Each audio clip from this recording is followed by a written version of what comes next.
ఇక కర్నూలు జిల్లా బందగలులో ఉద్రిక్తత నెలకొంది.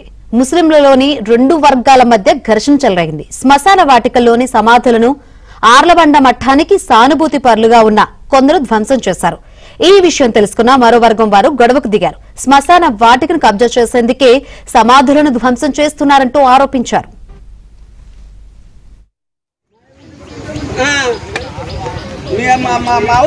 మరి ఈ స్థలం ఎవరినన్నా అమ్ముతును అక్కడ మరి అవు మరి అక్కడ మరి వాడిచ్చింది.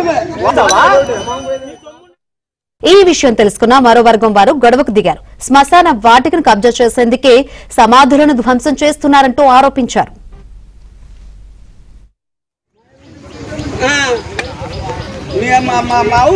మరి ఈ స్థలం ఎవరినన్నా అమ్ముతును అక్కడ మరి అవు మరి అక్కడ మరి వాడిచ్చింది.